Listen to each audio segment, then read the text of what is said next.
Yung natutunghayan ng pagdating ni Pangulong Rodrigo Duterte mula China, live mula rito sa Davao International Airport.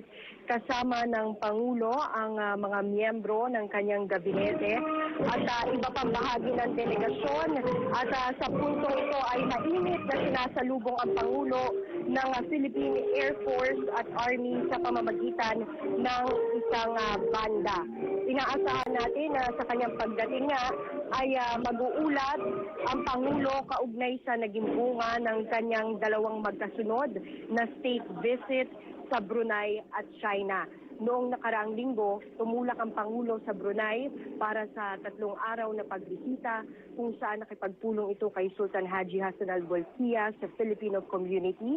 At matatandaan ng Brunei dapat ang unang foreign visit ng Pangulo. Subalit dahil sa Davao Blast ay hindi ito natuloy.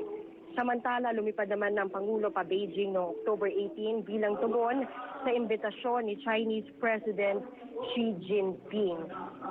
Hindi po nga natutunghayan sa live feed ang pagdating ng Pangulo. Ating pong tunghayan. Philippines, President Rodrigo Roa Duterte. Ikaw ang mag-aamon.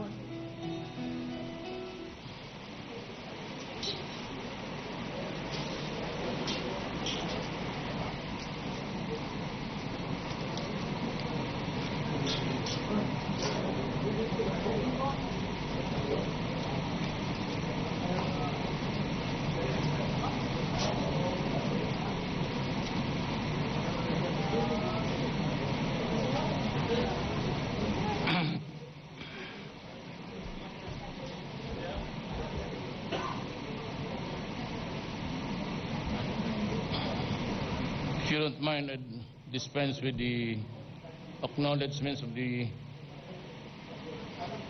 personas who are here because kilala naman tayong lahat. I am glad to be back after my state visits to Brunei, Darussalam, and the People's Republic of China. In both my visits, we reviewed the sum total of our relations and explored other areas of undertakings that open doors for more meaningful engagements. A clear focus was directed more on economic cooperation and partnership to benefit our people. In Brunei, I met His Majesty Sultan Hassan al-Bolkiah, with whom I discussed ways of furthering deepening bilateral relations, particularly through economic cooperation. We secured Brunei's commitment to help develop Mindanao halal industry, especially in certification and in capacity building. Brunei and Mindanao can be twin hubs for the production and export of halal certified products. We agreed to intensify trade and investments and to work closely to further bolster the role of BIMP-IAGA in growing our economies. We also agreed to address connectivity issues to increase air and sea linkages to facilitate trade and commerce. I thank His Majesty's of Brunei's role as a partner for peace and security's continued support for the Philippines' effort to pursue just and lasting peace in Mindanao. We fully cooperate to combat illegal drugs trade and collaborate on maritime and defense issues, particularly in addressing our transnational crimes, piracy, and crimes at sea. To ensure progress in our discussions, we instructed officials of our respective government to immediately work together in transforming this agreed agenda into specific plans and actions. In my state visit to China, I met President Xi Jinping and 3 other members of the Standing Committee of the Political Bureau of the Chinese Communist Party. I met Premier He Chang, Chairman of the National People's Congress, and Xiang Lijiang, and Vice Premier Gao Li. In all meetings, we had productive and extensive discussions of the full range of the Chinese-Philippine relations, from trade and investments to infrastructures and tourism, and to science and technology and health. To realize the vision of a deeper and more meaningful engagement, we have opened formal lines of communications between our government and agreed on the full resumption of the regular bilateral consultations mechanisms which were put on hold for several years. With security and stability recognized as necessary conditions for growth, the Philippines and China affirmed the importance of maintaining and promoting peace, freedom of navigation, and overflight in South China Sea. We acknowledge the need to address disputes through peaceful means in accordance with international law. We also agreed to continue discussions on confidence-building measures, including a bilateral consultation mechanisms to discuss immediate issues of concern in South China Sea. To maintain stability, we also concluded an agreement between our Coast Guards for general cooperation to minimize incidents at sea. To combat the menace of illegal drugs, we will continue across a broad range of areas, including in capacity building, equipment upgrading, and support for rehabilitation purposes.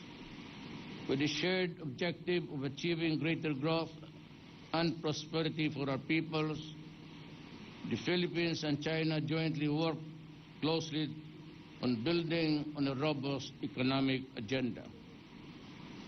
Our government signed 13 agreements, mostly economic in nature, and these agreements provide a framework to which to carry out intensified cooperation between the Philippines and China.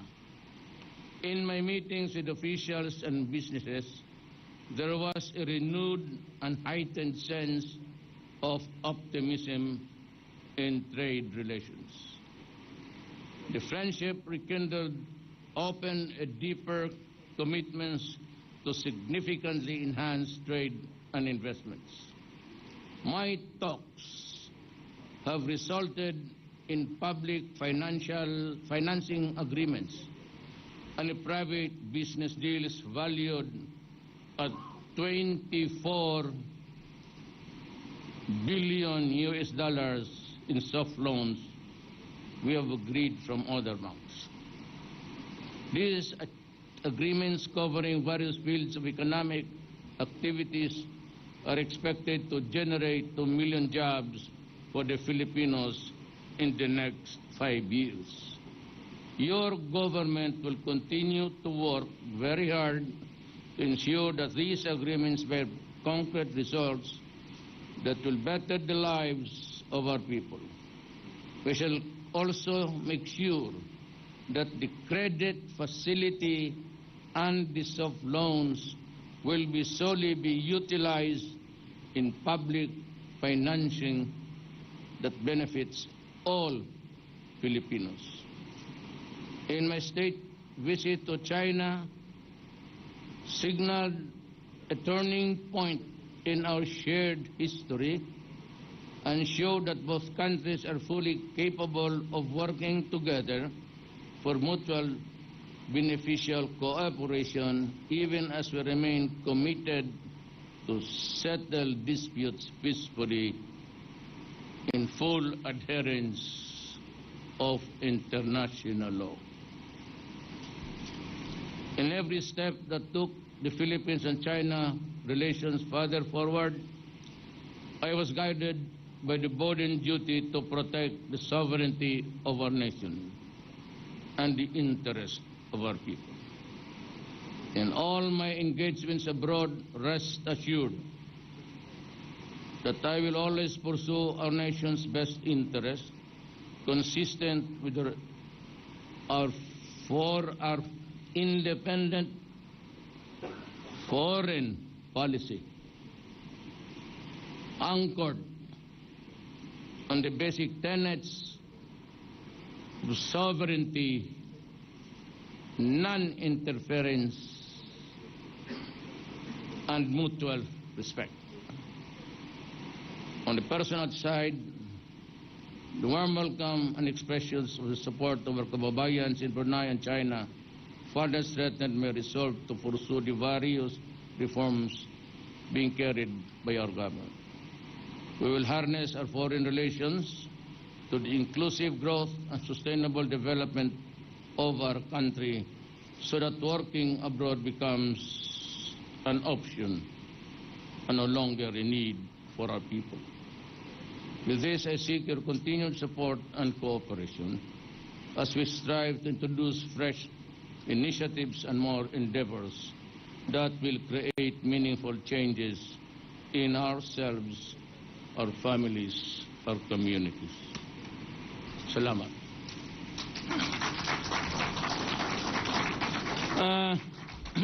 We can maybe accommodate a few questions. Siguro mga 100 okay na? The first question, Mr. President, is from Edith Regalado of the Philippine Star. Good morning, Mr. President. Yes, ma'am. First question is this. While in China, you declared, you had some pronouncements about severing ties with the U.S., both militarily and economic aspect. Now the question is, when are you going to come out with a written order with respect to the military and then for the economic aspect, it would affect private businesses and, you know, the BPOs and everything. So, yung side na yun, sir. And then second question, sir. Anahin ko na lang, sir. That is the third. No, second question pa, sir. Second question is this. Is your attitude towards the U.S., does it have something to do with the mirroring case? Has the U.S. ever asked or apologized to you through those years? I'll answer you the second question. Sir. It has not really appeased me at all. Binastos tayo ng Amerika. Mirroring was carrying out explosives in and out of Davao City for several years. He was hosted sa Evergreen Hotel. Hindi siya pumayag na may pasok tigalinis. And for 5 years, he was in and out of Davao City. One day, there was an explosion. It burned the hotel, not nearly, but sunog. And he was brought to the hospital. He lost both of his legs.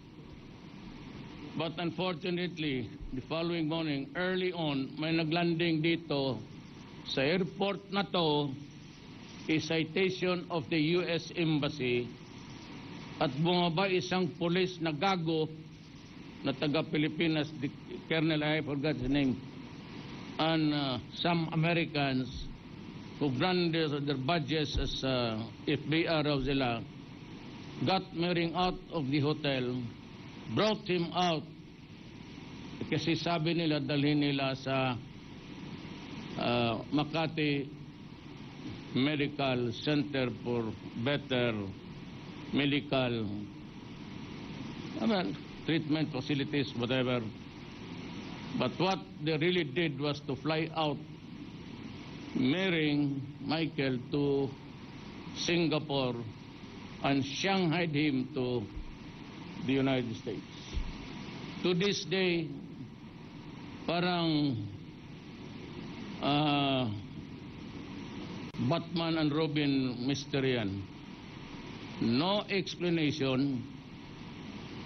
Thought a week after, or 4 or 5 days, Richard Donny, the ambassador at the time of the United States, nagipag-usap sa akin early morning with his aide only, and Mr. Bongo, apat kami nag-usap, and they promised to conduct a full-scale investigation and committed to me that they will serve me a copy. Sa awa ng Diyos, hanggang ngayon wala pa ako natanggap ni baski note lang man sana. One night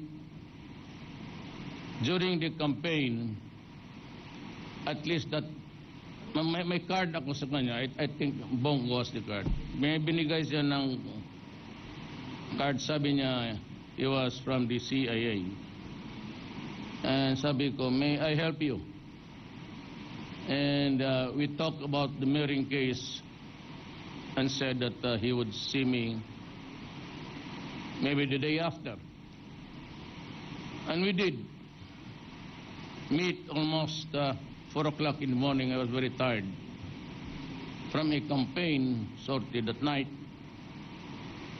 At ang sinabi lang niya, and these were his exact words, Mayor, pwede ba natin kalimutan na lang to? Can we let this pass, this thing pass? Can we forget it? Well, sabi ko, wala naman rin akong magawa. I've been waiting for that report, but until now I haven't. So I really do not know what was the mystery about. So,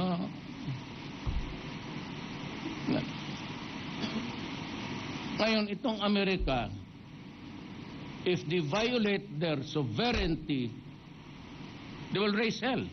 They'll go to war. Kung tayong ginagawa nila sa atin, there wasn't even an apology or anything. Kinalimutan ko yun. Ngayon, dumating itong naging presidente na ako, and one of the 3 promises that I made to the people was that I will cut corruption. And I hope it will really. Hindi ako naawa sa akin. Naawa ako sa. We will cut corruption. Period. Second is I will fight drugs. And third, I will cut criminality. Problema ngayon, I am faced with a dilemma. We never knew exactly how many at the time during the campaign that how many people were infected or gone crazy because of drugs. And they knew it because they were there when it was unfolding. Yung 3 million na yun, figure yun ni General Santiago when he headed the PDEA. Hindi ko binilang yung akin kasi until now, we are receiving surrenderies, and I think by the end of the year, it would have reached the 4 million mark. Alam nila yan. And so I was hard-pressed. They knew, they operate a government. They knew that I was a mid-term president, that I entered into the picture operating on a budget that was prepared last year by President Aquino for the operation of this year. And I was hard-pressed on everything. And yet they had the goal, these idiots, they would just say, why Duterte? Why is he killing the criminals? Why does he not just build enough rehab centers for 3 million immediately kaagad It's easy to criticize. Without, they knew that I had no money. I am now operating on a budget. We do not have capital outlay. Ang atin is the maintenance MOEOE. MOOE lang tayo. Pang-sweldo, pang-tawid na lang itong sa... And that's the problem. And so I ordered a full-scale war. I did not order a police action, but because that would not have enough. So when I became president, I pressed everybody. And lo and behold, we are now nearing 4 million drug addicts in this country. Alam mong ginawa ng Amerika? Ang una-una itong human rights, I know who's that idiot, also another idiot. There were plenty of idiots there criticizing me about human rights. Sinakyan nila an issue of extrajudicial killing, which was not an issue at all. You were here, we were all around. It was not an issue against me. Until the dying days of the campaign, when my ratings were going up, lahat ng basura, and this senator who talks with his mouth, with his foot on his mouth, binasura na pati corruption. I said, open the banks and all, you can have. I authorize everybody, go and search for the money. At itong extrajudicial killing. Ngayon, binigyan mo ako ng pan. I was about avoided it, but you gave the window, so I'm still. Ngayon, ito, galit ako sa kanila. Kasi yung 3,000 na namatay, they would like to make appear like an idiot that they were all killed extrajudicially. Not counting the policemen and soldiers I lose every day to fight the drug problem. To this day, the other day, that was the last briefing, and I lost another policeman. Tapos sumunod na itong State Department, another idiot. Then the Office of the President, I don't know whose name was, babae na. Then it was Obama himself. You know, if somebody can give me an answer, I will resign tonight in handwriting. Tell me what was wrong when the United States declared war against Iraq on a pretext of weapons of mass destruction. They entered Iraq, they killed Saddam, destroyed the country, killed so many people, only to find out that there was no mass destruction. Tell me if it is right, because I will resign.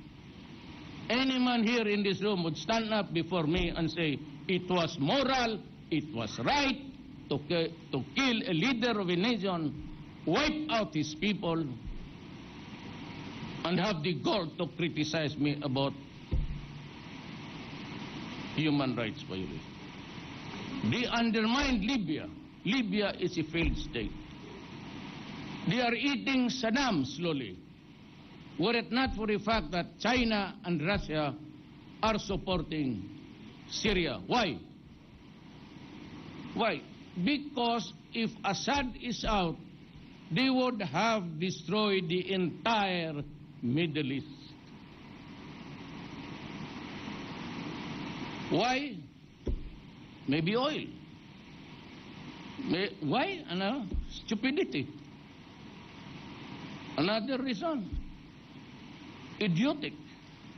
behavior. Yan ang problema dyan. Kaya ako galit kay Mary because binastos nila ako. Nung tinanong ninyo ako kinaumagan, you were the one who asked the question, isa ka pa. Sabi niya, si Mary na wala. So I called Lasa, who is now the mayor of Agonay. Colonel Lasa, he was the chief of police at the time.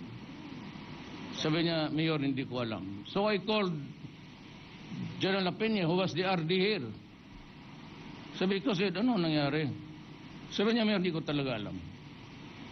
So, what do you call that? Is that respect? Mutual respect and papahigin mo muna ako, minute na inom na ako ng tubig. Ikaw kasi marunong ka talaga magpainit. Hindi na makatulog ngayong gabi. Ikaw na. Tapos sabihin ninyo ang Amerika lives by the values of what? Whose value is it? Your value? Our values? Because if there is one thing that they don't really want to, if there is one thing that the Americans have failed miserably, it is in the province of the human dignity. Dali kayong maano? Basta kung ano, just like Obama, during the Laos meeting, I was here. I answered a particular questions, anong gawin mo pagka i-raise nila yung extrajudicial. Anong sinagot ko sa inyo? Huwag ninyo akong bastusin kasi pag bababuhin ko talaga kayo doon. Did I mention Obama? But when I said the following day, because it was fed to him, those were hurting words with the president was, hindi ko nga siya pinansin eh. And he didn't even bother to say, no, I was wrong, Duterte. I thought you were because my idiotic group also told me that you said this and that. I never mentioned his name. And so what I did was, during the round table engagement, sinlabas ko yung picture ng massacre. And somebody, mga bright itong Pilipino, and even in that anchor something, there was this group of Filipinos. It's 1 century ago. Those are not my words. Before the election, I tried to reach everybody. Norm Iswari, the communist. I went to Murad, there, ng panan doon sa kampo nila. I talked with Jafar, and we talked again here. But I said I was not satisfied. I tried to reach out to the Abu Sayyaf and to the radical groups. And to, bantay ka dyan yung mga scholars. They do not carry arms, but they preach fundamentalism. And he told me, Mayor Duterte, we can talk to you, but we will not negotiate peace with you. Why? Because the Americans are still there in your country. We see so many of them, the special forces, scattered all over Mindanao. And they are here to finish us through your... They are there to advise your troops how to wipe us out in the face of the earth. Kaya sabi ko, I cannot even talk this. This particular massacre did not happen yesterday. Sabi lang nila, hindi akin yun. Sa mga scholars. We cannot forget it because so many, sila ang dapat sisihin. The Filipinos at that time, mahirap lang, pobre. We didn't have that camera. They all got those pictures of killings, massacre, piled bodies, with a soldier putting his foot on the breast of a woman. Ginawa nila even as a postcard at kinuha niya nila na yung mga bright na kinuha yan doon sa archives nila, hindi sa atin. So, gano'n. Tapos tayo dyan. Yan.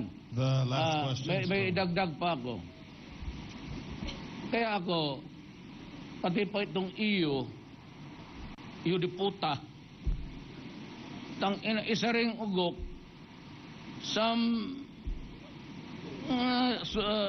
lawyers of EU, hinulat-tulatan ako that I could be, ang masakit dyan, ganito, putang ina nila. When they criticize me, and all of those guys who appeared before the international networks, they would say this: Mayor Duterte, you must account for those who were killed, blah, blah, blah, blah, blah. Remember that if you do that, we will cut the assistance and the aid money. Putang ina kayo.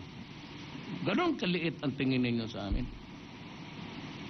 Pumunta ka dito, ipakain ko yung dollar mo.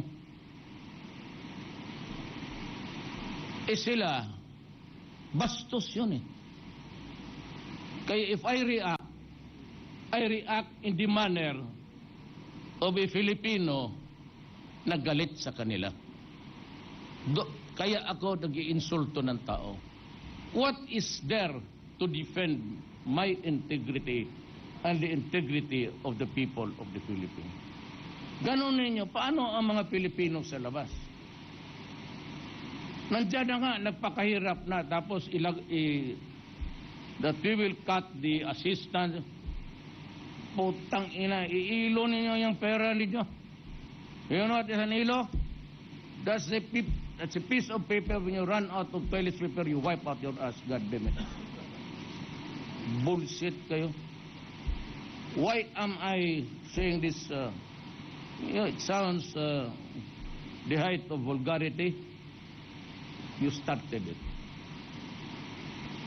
You give me 10, I'll give you 20. Bakit din yung sabihin na we will not give the aid unless you... Who are you to say that to me? Bastos ka ba? Sabi ko sa inyo eh. Do not do that kasi bababuin ko kayo. So now, the doors are open again. There's a window open. Eh talagang bababuin ko kayo. Unstatesmanship. I am not running for any statesman. There's no position in this planet statesmanship. You can eat it all. But I have a country to protect and the dignity of the people. That's why I give back to you full length of what you want to say about me. So let us place ourselves in the proper perspective. Assistance, USAID, you can go to hell. EU, no wonder you are in shambles now. You cannot even agree to be together or not. Whether to form still a European community or disintegrate. Why? Because your lawyers who plan it are all stupid and idiots. I'm ready for the next question. Next question is from Ina Andalong, CNN Philippines. Good evening, sir, and welcome back. In China, you announced a separation with the United States. What exactly, sir, do you mean by separation? And what actions, if any, will you take to formalize this pronouncement, specifically... You know, you have to take my words in the context of what I've been saying all along. It's not severance of ties. When you say severance of ties, you cut the diplomatic relations. I cannot do that. Why? It's to the best interest of my country that we maintain that relationship. Why? Because there are many Filipinos in the United States. Americans of Filipino ancestry. Why? because the people of my country is not ready to accept. I said separation. What I was really saying was separation of a foreign policy. In the past and until I became president, we always follow what the United States would give the cue. What he would give the cue that we are there, we follow, pasunod-sunod tayo. Hindi ako magsunod. Now, for example, Russia came out with a statement that this mentioned that I had a talk with Medvedev, and they are ready to extend any and all assistance. So that if I would like to have an atomic bomb, and if it is given to us, I'll bring it here. That is what it means. But I would like to thank Russia for understanding us. My problem, and they know also that how hard I am in dealing with the economic stress of my country. And for them, it was a very nice human gesture to the Russian Republic. Salamat po. Last from me, sir. The pronouncement has raised concerns or questions on what it could or how it could impact existing deals like the VFA or EDCA, the Mutual Defense Treaty, and also concerns from Filipinos in the U.S., sir, working there, and yes, those hired by U.S. BPO. That's what I said. Do they have anything to worry about? Yes, I have nothing about to worry. I worry that they would not get out of this country, that you have to force them. That is my worry. Why should I be worried? It will affect EDCA and the rest of the agreements? Maybe. But I have to consult the military, the police, and everybody. Because at the end of the day, it is all security. No?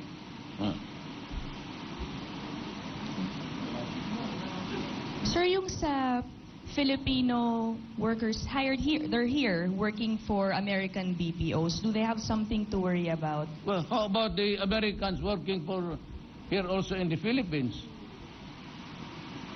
If I should worry about the Filipinos, this is also about the Americans here. And their investments and all.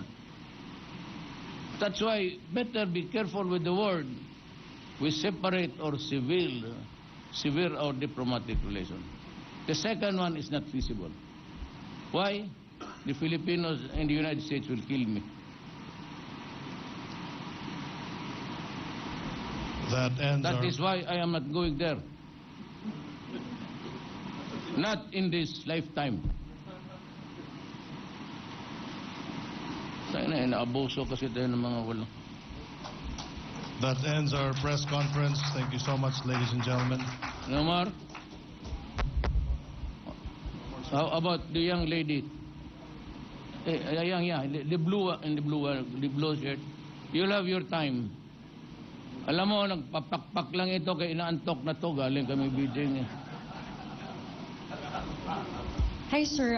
Also in Beijing, you announced the alliance, you're eyeing alliance with China and Russia. Apart from these countries, what other countries are you looking for to have alliances with? So many alliances, really, actually. Alliance is a generic term.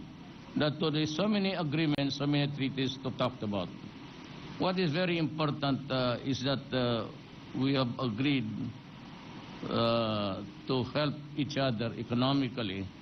But the bulk of that burden would really be coming from China. Look at what happened. They just gave us 13 billion.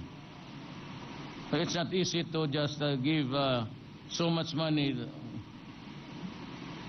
to a debtor na walang siguro. But the fact that they have the trust and confidence for us to pay on a long-term soft loan that would give us the drive, the impetus. Public-private yung ano ha, mga bangko ng mga laking company naghiram rin. It will be published. I'm sure those are things which are not confidential anyway. And on a personal note, yung among usapan namin, you may ask me some other time because it's late. But I would be able to answer you at least some, but not all. Sir, Security matters, that's not a proper subject matter. Sir, follow up. There are some people na nagsasabi na you are announcing your separation from US, and yet you just announced alliance with China and Russia. Hindi po ba conflicting yun dun sa lagi No, natin sinasabing independent policy, foreign policy? Your thoughts May I on look that, sir? at you for a moment?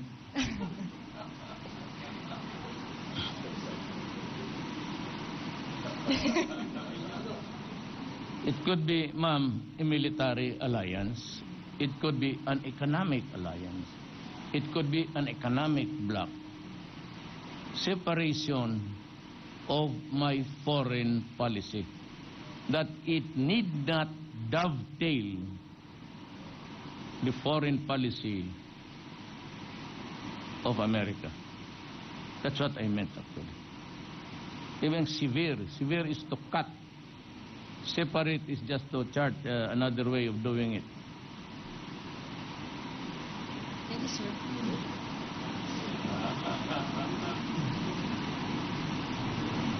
Forgot to announce your name.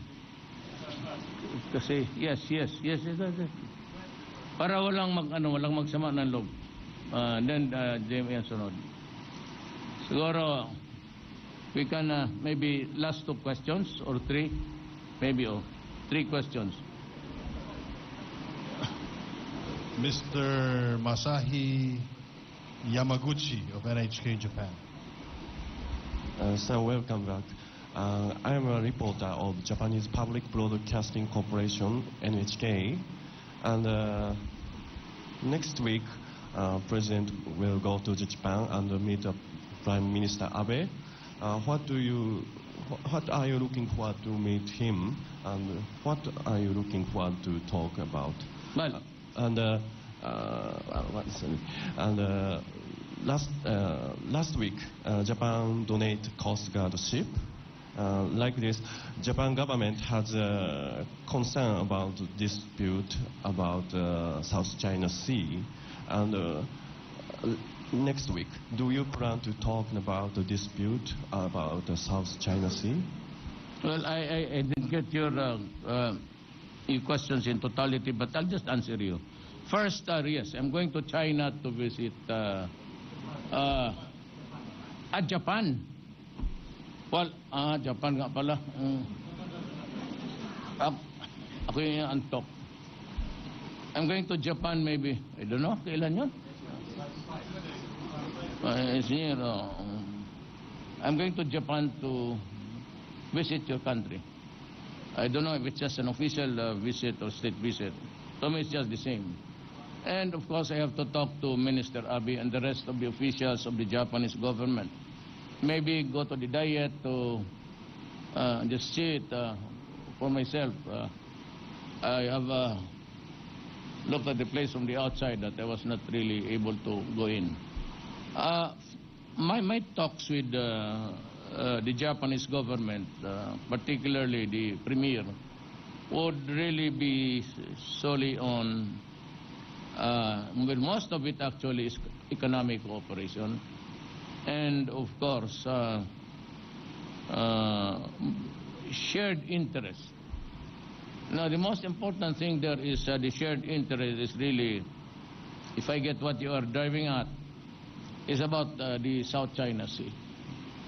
You know, I said I cannot talk for your country. I have to wait until I meet Minister Abe, what would really be talking about. But the South China Sea has been the contention with several other countries vis-a-vis against China. The award to my country was an arbitral decision. And it said that that piece of property there, if at all, is really part of our exclusive economic zone. It has nothing to do with the territorial waters. But if you are entitled to a fish fund, as agreed upon by all, that each country shall own a fish fund of its own for its sustenance, that is what it is being talked about in that judgment. I told everybody, and I told China, I cannot surrender anything there. And in passing, we mentioned, they said that, they answered that at least what was, we do not want trouble there. We can only talk. And we hope that your country will not, do something foolish to start a violent war or incident. And I said no. And we cannot talk about it because I cannot give or promise anything which I cannot do under the laws of my land, particularly the Constitution. And that would be maybe also the meat of what I would tell your minister, that we can only agree to talk peacefully, resolve the dispute, and maybe come up with something that is good for everybody. Just maybe. In other words, if you're asking me now, since I have to talk to Minister Abe, I cannot make any projections of what will happen. But to the Chinese government, I said, well, if that is the thing, that is what is in your mind, because that is also my stand, we will find a day to talk about it only on the issue of the South China Sea and no topic at all. It could be bilateral, depends on the development. It could be multilateral, and that would include Japan. Those are what I suggested in the future. The last question is from Jem Abansenya of TV5. Sir, may gabi. Sir, comment nyo po dun sa nangyaring dispersal sa harap ng US Embassy noong Wednesday po. The police said that natakot kasi na-corner sila. There were just two of them, I think, in the crowd. They were surrounded by the group of militants. Alam mo yan ang sinasabi ko. Even in war, even in everything, it's miscalculation. Well, I think that the police there was... nobody would ever do that in the midst of a troubled... I'm not justifying it. Just say maybe. Baka he was under stress. He might be they might gang up on him, hurt him. And so he acted on by instinct, self-preservation. Tsaka yung namang hindi naman talagang may gusto siyang patayin. Padiretso-diretso lang Hindi naman talaga yung pinipili niya kung saan yung mga tao. But I said, I am not, this is not a brief for the police. I might say that. Pero I intend to look at it. I will try to talk to the police, invite him for coffee, and I will talk to the activists. Para naman hindi sila, I would like to know what really happened. The dimension can be had if I would do the questioning myself. I do not want a quarrel between there's no more left here. I do not want to hear it. From our side, Governor, right, or from the left. We should stop it because we are talking. And we are all Filipinos. I do not want anybody hurt there. Not the police, not the young militants. It's about time that we should really treat this as a matter with civility. Hindi na yung ano na lang dyan kasi batuhin mo yung mga police. Police naman would come in swaggering and beating people. That, I would not like that in these things happening in my administration. I'm praying to God that we will succeed in the talks and baka sakali makachamba tayo. So with our Moro brothers, baka one for reason or another, it might dawn upon everybody that we should be just talking. Everybody is progressing, whether it's in China, Japan. Why are we still trying to fight them? Para tayo nag-rumble dito ng bata eh.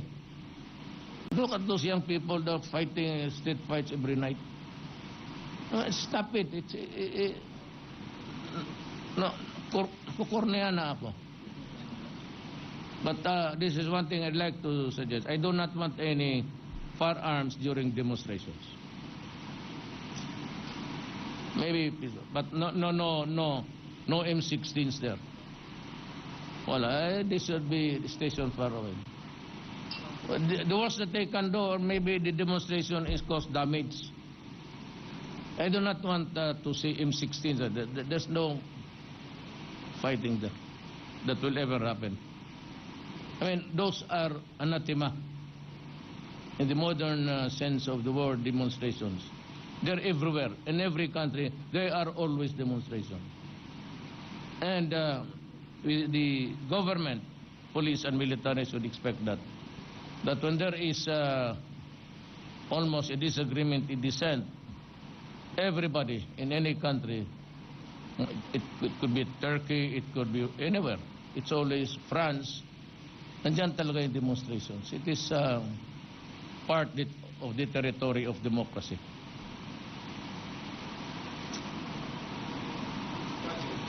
Sana. Yeah. Okay. I might not be able to hear you. You know, I had this sleeping when I was. You might want to use the. Yes, sir.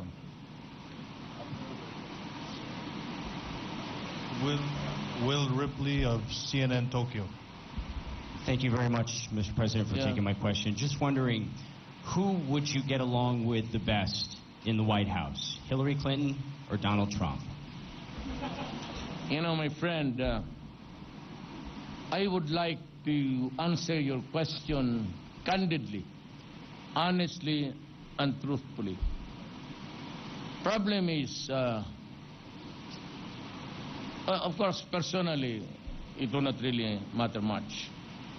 But I am a president of a country, and we have these splendid relations with America. And the fact that there are already millions of Filipinos, maybe in your country. Are you an American? Okay.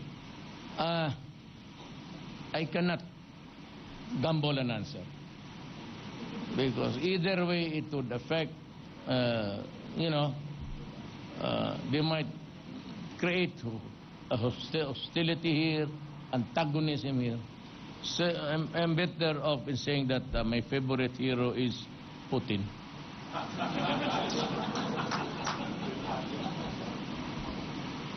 Some in the United States and elsewhere have compared you, the reason why I ask, have compared you to Donald Trump, the Republican candidate. What do you make of those comparisons?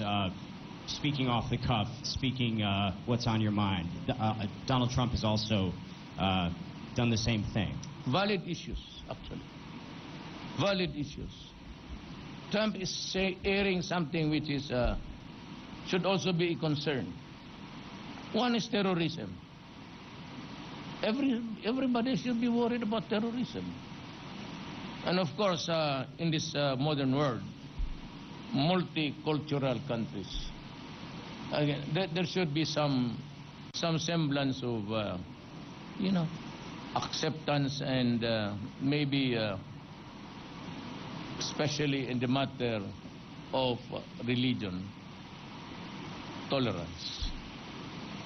Those are broad words, but they have deeper meanings if you go into it. Tolerance, tolerate your religion, I respect it, and all the things like that. Terrorism, it's there. And frankly speaking, I'd like to be honest with you. America somehow, not all, somehow provided the reasons for the terrorism there right now. Why? Well, you need not be a terrorist. There has to be an explanation. For an Arab of Syrian descent, of Iraqi or Iranian would be there, migrated to the United States, and was even born there, and yet somehow gets into a radical thing. Maybe not even the history of the Persian Empire and all of these things. What they see are the bombings and the killings of Sunni. And if I were being done on the Filipino, I would really, and even you, if you are from the outside and you see Americans being treated that way, villages bombed, killing soldiers, and even hospitals, and just say, oh, it was the wrong target. You, by those pictures alone, you need not physically bring him inside the United States. With those images on TV and the Facebook, you have created so much terrorism in your country. That is what I can say honestly, my observation about America. You have imported terrorism to your land. Okay? Yes, sir. The last one, the third. Yeah, okay. Ian Cruz of GMA. Welcome back, Mr. President. Ian Cruz of GMA7, sir. Sir, did you bring up the issue of Filipinos' fishing rights in the Scarborough Shoal with President Xi Jinping? And was there any assurance from the Chinese that they will not reclaim any part of the Scarborough Shoal, sir? I leave it to the... Yes, of course, we did. I leave it to the Chinese authorities what they will do in the next few days from now. Napag-usapan namin, pero no. I leave it to them to... So one of the things I said that in the private talks, which I cannot. But tingnan natin. Let us see what develops in the days to come. Last... Hindi ka man bidya.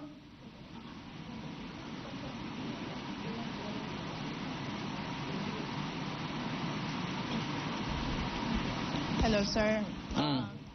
I just want to know, because the U.S. Assistant Secretary of State is coming to the Philippines, what issues are you going to take up with him? Again.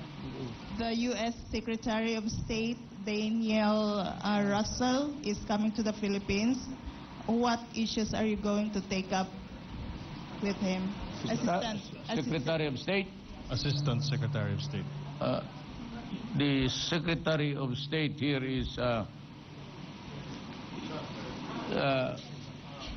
Perfecto Kerry Yasay. Yes, thank you. Thank you, ladies and gentlemen. Thank you, Mr. President. Good night.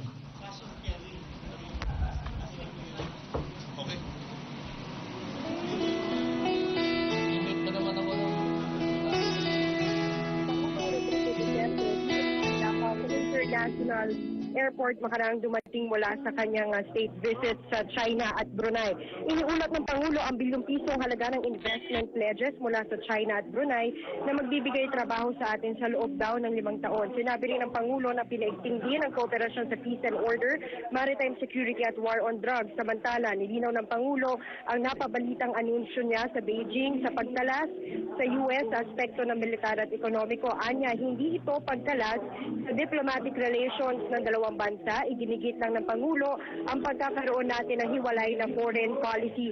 Sa mga nangangamba namang Pinoy na nagtatrabaho sa isang US company, sinabi ng Pangulo na kung mangangamba tayo ay dapat ding mangamba ang Estados Unidos dahil may mga kababayan sila nagtatrabaho rin sa ating bansa.